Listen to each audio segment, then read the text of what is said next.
So the next logical question was, what else is out there?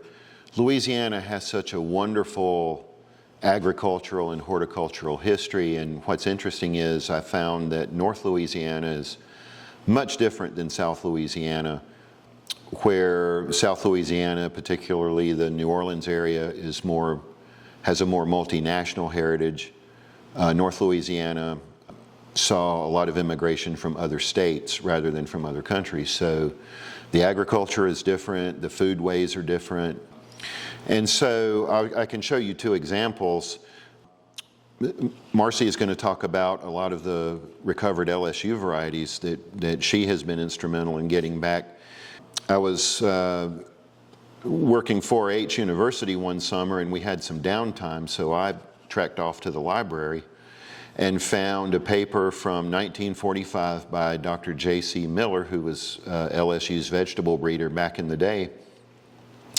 And there was a section in the paper on the pole breeding experiments, and he mentioned using something called the Savage bean from Mrs. W.E. Savage Jr. in Union Parish, Louisiana. So here comes Union Parish again. So, of course, I had to take off and find out who Mrs. W.E. Savage was, and I was lucky enough to locate one of her great-granddaughters, and they still had the bean that Dr. Miller used to breed two varieties of LSU pole bean. One is called Green Savage, one is called Savage Wonder, and this is the bean that Ma Savage grew that Dr. Miller used in the experiment. It's a very locally adapted version of something called rattlesnake pole bean, but I've grown it for 2 years in a row. The vines are extremely vigorous and they absolutely load up every spring. Someone said the vines look like they had green icicles hanging off of them. It's a very attractive bean too. The pods are long, they're streaked with purple. And of course the beans themselves are absolutely delicious. So it's a wonderfully productive vine. So it's easy to understand why Dr. Miller would use something like that in breeding trials.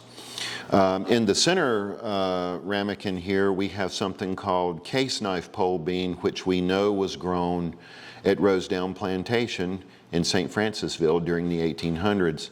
Martha Turnbull left a nearly 60-year garden diary, and we get lucky because in places she even names variety names. And the case knife pole beans go way back. There are both brown seeded and white seeded varieties, but it's a vigorous growing pole bean. The pods are flat, they're wide, and they're sort of curved. And I guess to some people they look like knife blades, and so that's where the name comes from. And so we know she grew this in St. Francisville back in the 1800s. The question is, will that grow in North Louisiana in the 21st century? And it does very well. I've grown it several years in a row.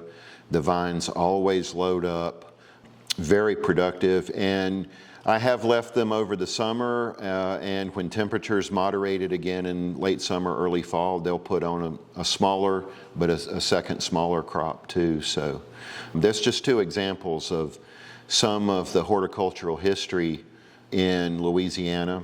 And we're trying to find as much of that as we can and preserve it.